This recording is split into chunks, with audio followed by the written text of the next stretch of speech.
വേഗം വരുന്നവനായ യേശുക്രിസ്തുവിന്റെ നാമത്തിൽ ദൈനംദിന അപ്പം എന്ന അനുദിന വചന ചിന്തയിലേക്ക് ഏവർക്കും സ്വാഗതം. ഇന്ന് നിശ്ചഞ്ചലമായിരിക്കുക എന്ന വിഷയത്തെ ആസ്പദമാക്കി ചില കാര്യങ്ങളെ നമുക്ക് ചിന്തിക്കാം. അതിനാധാരമായ ഒരു വാക്യം വായിക്കാം. സങ്കീർത്തനം 46:10 നിശ്ചഞ്ചലമായിരിക്കുക, ഞാൻ ദൈവമാണെന്നറിയുക.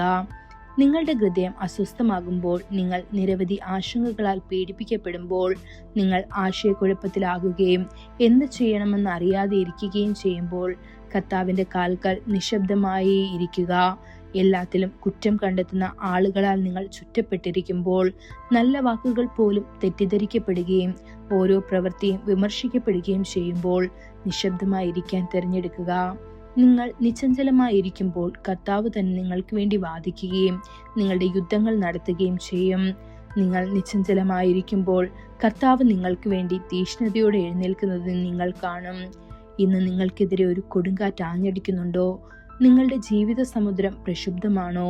നിങ്ങളുടെ എല്ലാ ശ്രമങ്ങളും വെറുതെയായി തോന്നുന്നുണ്ടോ? കർത്താവിന്റെ സന്നിധിയിൽ ഇരിക്കുക. അപ്പോൾ കർത്താവ് എഴുന്നേറ്റ് കൊടുങ്കാറ്റിനോടും കടലിനോടും ആജ്ഞാപിക്കും, സമാധാനം, നിശ്ചഞ്ചലമായിരിക്കുക എന്ന് പറഞ്ഞുകൊണ്ട് അവൻ ശാന്തത കൊണ്ടുവരും. ശിഷ്യന്മാർ ഗലീലിയ കടലിലൂടെ കടന്നു പോകുമ്പോൾ സംഭവിച്ചതാണ്. അക്രമാസക്തമായ കൊടുങ്കാറ്റും ആഞ്ഞടിച്ച തിരമാലകളും നിശ്ചഞ്ചലമായി. 18 മൈൽ നീളവും 13 മൈൽ വീതിയുമുള്ള ആ കടൽ ശാന്തമായി. കൊടുങ്കാറ്റ് ശമിച്ചു, ദൈവിക സമാധാനം നിലനിന്നു. പല വിശുദ്ധന്മാരുടെയും അനുഭവം ഇത് തന്നെയാണ്. തങ്ങളുടെ ശുശ്രൂഷകൾക്കെതിരെ പ്രശ്നങ്ങളും എതിർപ്പുകളും ഉണ്ടാകുമ്പോൾ അവർ 2-3 ദിവസം കർത്താവിനോടൊപ്പം ഒറ്റയ്ക്ക് സമയം ചെലവഴിക്കാൻ നിശബ്ദമായി പിൻവാങ്ങുന്നു. അവർ പ്രാർത്ഥനയിൽ അവന്റെ കാൽക്കൽ വീഴുന്നു. അവർ തങ്ങളുടെ ദുഃഖങ്ങളും വേദനകളും കർത്താവിനോട് മാത്രം പകരുന്നു. കഴുകന്മാരെ പോലെ ശക്തിയോടെ പുതുക്കപ്പെട്ട് അവർ മടങ്ങി വരുമ്പോൾ കർത്താവ് അവർക്ക് വേണ്ടി പ്രവൃത്തി പൂർത്തിയാക്കിയതായി അവർ കണ്ടെത്തുന്നു. മിസ്രൈമിലെ സൈന്യം, രഥങ്ങളും പടയാളികളും വേഗത്തിൽ മുന്നേറുന്നത് കണ്ട് ഇസ്രായേൽ മക്കൾ ഭയന്ന് ഫറവോൻ എന്ത് ചെയ്യുമെന്ന് ഭയപ്പെട്ടപ്പോൾ മോശെ എന്താണ് പറഞ്ഞതെന്ന് നിങ്ങൾക്കറിയാമോ? ഭയപ്പെടേണ്ട, നിശ്ചഞ്ചലരായിരിക്കൂ. കർത്താവ് ഇന്ന് നിങ്ങൾക്കായി ചെയ്യുന്ന രക്ഷ കാണൂ. ഇന്ന് നിങ്ങൾ കാണുന്ന മിസ്രൈമ്യരെ ഇനി എന്നേക്കും കാണുകയില്ല. കർത്താവ് നിങ്ങൾക്ക് വേണ്ടി യുദ്ധം ചെയ്യും, നിങ്ങൾ മിണ്ടാതെയിരിക്കും. ഇത് പുറപ്പാട് 14:13-14 വാക്യങ്ങളിൽ കാണപ്പെടുന്നു. നിങ്ങൾ നിശ്ചഞ്ചലരായിരിക്കും എന്ന് പറയുമ്പോൾ എന്താണ് അർത്ഥമാക്കുന്നത്? നിങ്ങൾ നിശ്ചഞ്ചലരായിരിക്കും എന്നാണ് ഇതിനർത്ഥം.